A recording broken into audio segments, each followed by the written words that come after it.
আশা করছি সবাই ভালো ও সুস্থ আছো। তো বন্ধুরা, আজকে আমরা খুব সহজেই বিভিন্ন পর্বের বৈশিষ্ট্যগুলো মনে রাখার চেষ্টা করব। কেননা তোমাদের অনেক অনেক কমেন্ট এসেছিল যে বিভিন্ন পর্বের বৈশিষ্ট্যগুলো ছকের সাহায্যেও কি মনে রাখা যায়। উত্তর হচ্ছে হ্যাঁ। আজকে সত্যি তোমরা অবাক হয়ে যাবে যে এত সহজেও এই পর্বের বৈশিষ্ট্যগুলো মনে রাখা যায়। তো চলো কথা না বাড়িয়ে আজকের এই ভিডিওটি শুরু করা যাক। তোমরা বোর্ডের মধ্যে দেখতেই পাচ্ছ তিনটি পর্ব, পরিফেরা, নিডারিয়া এবং টিনোফোরা। আজকে আমরা তিনটি পর্বের বৈশিষ্ট্যগুলো মনে রাখবো, এরপরে আবার তিনটি এইভাবে করলেও তো খুব সহজেই আমাদের মনে থাকবে, তাই না? তো একটি ছকের মাধ্যমেই তোমাদের এই তিনটি পর্বের বৈশিষ্ট্যগুলো একদমই জলের মতো ঝকঝকা হয়ে যাবে, চকচকা হয়ে যাবে। কি করে দেখবে? চলো। কিন্তু তার আগে তোমাদের অবশ্যই যেটা করতে হবে, আগের যে ভিডিওটি আমি আপলোড করেছি সেই ভিডিওটা দেখে আসতে হবে। কেননা সেখানে বেশ কয়েকটি শব্দের আমি কথা বলেছি, যেই শব্দগুলো দ্বারাই আজকের এই যে ছকটা সেটা কমপ্লিট হবে। তো অবশ্যই আগের ভিডিওটি দেখে এসো, তাহলেই কিন্তু এই ছকটি তোমার কাছে চকচকা, আয়নার মতো বা জলের মতো যেটাই বলো সেরকমটা হবে। তো যাই হোক, চলো শুরু করা যাক। দেখো, প্রথমে আমরা করি যে যখন কোনো পার্থক্য লিখি তখন আমরা প্রথমে বিষয়বস্তু লিখে নিই। তো আজকেও আমরা সেরকম ভাবে বৈশিষ্ট্য মনে রাখার ক্ষেত্রে কিছু বিষয়বস্তু লিখে নেব। তার মধ্যে প্রথমেই আমরা যেটা লিখবো সেটা হচ্ছে নোটোকর্ড। নোটোকর্ড, ওকে। দেখো, তোমরা জানোই যে নোটোকর্ডের উপর ভিত্তি করে প্রাণীদেরকে আমরা দুই ভাগে ভাগ করেছিলাম। একদিকে হচ্ছে নন কর্ডাটা বা অকর্ডাটা, আর একদিকে হচ্ছে কর্ডাটা, তাই না? নন কর্ডাটার ক্ষেত্রে আমরা দেখেছিলাম যে এর 9টা বা 10টা যে পর্ব ছিল, Porifera, Cnidaria, Ctenophora, Platyhelminthes, Nematohelminthes বা Nematoda, Annelida, Arthropoda, Mollusca, Echinodermata, Hemichordata. তো এই যে হচ্ছে নন কর্ডাটা, এই নন কর্ডাটার নোটোকর্ড থাকে না, তাই না? আর কর্ডাটার ক্ষেত্রে নোটোকর্ড থাকে। তো এদের ক্ষেত্রে, এরা যেহেতু নন কর্ডাটা, তাহলে এদের ক্ষেত্রে কোনো রকম নোটোকর্ড থাকবে না। তো এদের ক্ষেত্রে নোটোকর্ড থাকে না, এখানেও হবে থাকে না, এখানেও হবে থাকে না। তাহলে এদের ক্ষেত্রে নোটোকর্ড থাকে না, নাম্বার 1। ওকে, নাম্বার 2 দেখো, ভ্রূণের স্তর।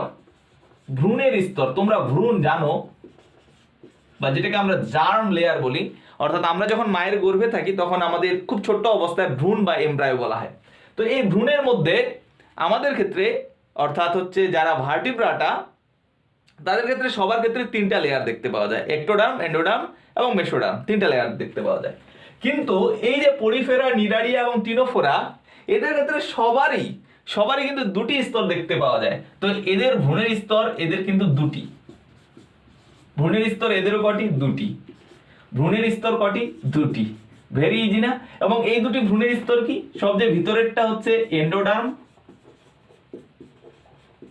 বা যেটাকে আমরা অন্তঃস্তর বলি, অন্তঃস্তর। ওকে, আরেকটা কি? আরেকটা হচ্ছে একটোডার্ম,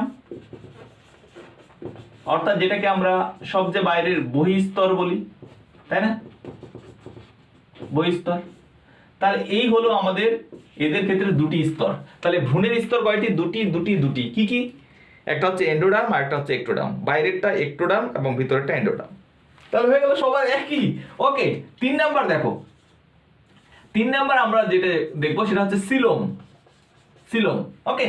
তো এর আগে আমি অলরেডি বলে দিয়েছি সিলোমের ব্যাপারটা। তো এদের ক্ষেত্রে সিলোম থাকে না, কারণ যারা ত্রিস্তরী, যেহেতু ভ্রূণের স্তর 2টা, তো সিলোম থাকবে না। 3টে স্তরের ক্ষেত্রে সিলোম থাকবে।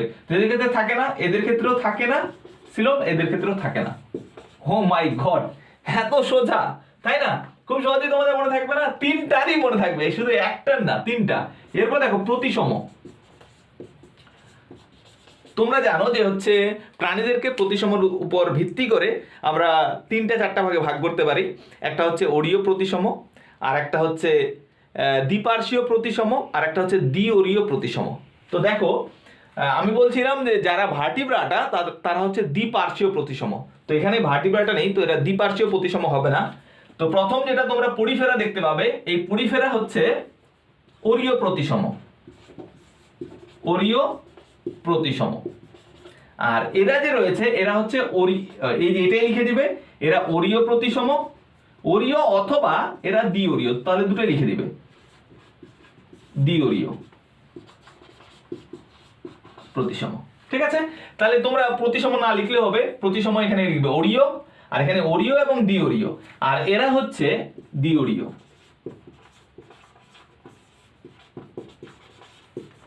প্রতিসম। ওকে, তাহলে খুব সহজেই আমাদের এই চারটা যে বৈশিষ্ট্য, এদের ক্ষেত্রে মনে থাকবে, এদের ক্ষেত্রে মনে থাকবে, এদের ক্ষেত্রে মনে থাকবে, তাই না? ঠিক বলছি তো? যদি খুব সহজ লাগে অবশ্যই ভিডিওটি শেয়ার করো এবং বন্ধুদের মাঝে ছড়িয়ে দাও, এবং লাইক করো এবং চ্যানেলটিকে সাবস্ক্রাইব করে রাখো ভাই, এরকম ভিডিও আমি আপলোড করতেই থাকবো। ওকে, এরপরে চলো 5 নাম্বার দেখো, তোমাদের এবার বইয়ের মধ্যে আসি। তোমরা কিন্তু বলবে যে এগুলো তো বইয়ের মধ্যে নেই। আরে ভাই, তোমার বইয়ের মধ্যে না থাকলে আমি কি করব? কিন্তু তোমরা উচ্চমানের বই নাও, দেখবে এই বৈশিষ্ট্যগুলো আছে। তো এগুলো কিন্তু আমাদের খুব সহজ লাগছে, এগুলো উচ্চমানের বইয়ের মধ্যে আছে। ঠিক আছে, তো আমাকে কি ক্লাস 9-এর জন্য খুব কঠিন পড়তে হবে? উত্তর হচ্ছে না। ক্লাস 9 তো হচ্ছে আমরা সহজগুলো মনে রাখবো, তাই না? তাহলে এগুলো হচ্ছে আমাদের উঁচু ক্লাসের বইয়ের মধ্যে আমরা পাই, বা এই যে পর্বগুলো, এই পর্বগুলো বৈশিষ্ট্যগুলো আছে ভাই, এগুলো আছে। ওকে, তো চলো এরপরে আমরা দেখি বইয়ের মধ্যে কিছু রয়েছে, যেরকম ভাবে কোষের উপর ভিত্তি করে। দেখো কোষ, এদের ক্ষেত্রে যে পরিফেরার যে কোষটা, সেটাকে বলা হয় কোয়ানোসাইট কোষ। কোয়ানোসাইট। ওকে, তো এদের ক্ষেত্রে কোয়ানোসাইট কোষ থাকে। আর নিডারিয়ার ক্ষেত্রে, নিডারিয়ার নামটাই হচ্ছে নিডোব্লাস্ট, যেহেতু এদের কোষ থাকে, তো নিডোব্লাস্ট কোষ থাকে, নিডোব্লাস্ট। তাহলে এদের যে দেহ, এদের মধ্যে কোয়ানোসাইট থাকে, এদের যে দেহত্বক সেটাকে নিডোব্লাস্ট কোষ থাকে, এটা বয়লয় আকার। আর এদের ক্ষেত্রে টিনোফোরার ক্ষেত্রে কোলোব্লাস্ট কোষ থাকে। ওকে, এদের দেহত্বকে কোলোব্লাস্ট কোষ থাকে। তাহলে হয়ে গেল কোষের উপর। এরপর দেখো আমরা এদের দেহের গঠন নিয়ে একটু কথা বলি। 6 নাম্বার, দেহের গঠন। ওকে, তো দেখো পরিফেরা কথাটার অর্থই হচ্ছে পোর, অর্থাৎ ছিদ্র। তো এদেরকে তার জন্য আমরা ছিদ্রাল প্রাণীও বলা হয়। পরিফেরার আরেকটা নাম তোমরা মনে রাখবে, এদেরকে কি বলা হয়? ছিদ্রাল প্রাণী। ওকে, তো এদের যদি দেহের গঠন দেখি, তাহলে দেহে অসংখ্য ছিদ্র থাকে, এদের দিয়ে অসংখ্য ছিদ্র থাকে। এবং সবচেয়ে মজার ব্যাপার কি, বা এখান থেকে কিন্তু শর্ট প্রশ্ন থাকে। তো এই যে এদের দিয়ে অসংখ্য ছিদ্র থাকে, তার মধ্যে বেশিরভাগই হচ্ছে ছোট ছিদ্র। তো ছোট ছিদ্রগুলিকে অস্টিয়া বলা হয়। মনে থাকবে, অস্টিয়া, অস্ট্রেলিয়া কিন্তু না, অস্টিয়া। ওকে, অস্ট্রিয়াও কিন্তু একটা দেশ রয়েছে, গ্রেগর জোহান মেন্ডেল অস্ট্রিয়ায় কিন্তু জন্মগ্রহণ করে। ঠিক আছে, তো গ্রেগর জোহান মেন্ডেল তোমরা জানো যে বংশগতিবিদ্যার জনক, ক্লাস 10-এ গিয়ে কিন্তু পড়তেই হবে। তো এই হচ্ছে অস্টিয়া, এদের ছোট ছিদ্রগুলোকে বলা হয় অস্টিয়া। এবং একটা বড় ছিদ্র থাকে, বড় ছিদ্রটি অস্কিউলাম নামে পরিচিত, অস্কিউলাম নামে পরিচিত, বা অস্কিউলাম বলা হয়। ওকে, তাহলে এদের দেহে হচ্ছে অসংখ্য ছিদ্র থাকে, তাই তো এদের ছিদ্রাল প্রাণী বলা হয়। এবং ছোট ছিদ্রকে অস্টিয়া বলা হয়, আর বড় ছিদ্রটিকে অস্কিউলাম বলা হয়। ওকে, এরপর ধরো নিডারিয়া পর্বের ক্ষেত্রে এদের মুখে কোর্সিকা থাকে। মনে থাকবে, মুখে কোর্সিকা থাকে। এবং তোমরা যদি দেখো নিডারিয়ার ক্ষেত্রে, তাহলে এদের নিডারিয়ার ক্ষেত্রে বেশ, মানে এই যে কোর্সিকার সংখ্যা কিন্তু বেশি, 7টা 10টা এরকম, মানে হচ্ছে 7-এর থেকে বেশি থাকে। কিন্তু টিনোফোরার ক্ষেত্রে এদের শুধুমাত্র 2টি কোর্সিকা থাকে। তবে হচ্ছে কিছু টিনোফোরা পর্বের প্রাণী রয়েছে যাদের ক্ষেত্রে কোর্সিকা থাকে না। ওকে, কিন্তু এমনি থেকে কোর্সিকা বলতে হচ্ছে শাখা প্রশাখা। যেরকম ভাবে হাইড্রার ক্ষেত্রে তোমরা দেখবে যে হাইড্রা, তুমি যদি এরকম একটা প্রাণীকে দেখো হাইড্রার ক্ষেত্রে, তাহলে দেখবে যে এদের মুখের মধ্যে এরকম ভাবে কোর্সিকা রয়েছে।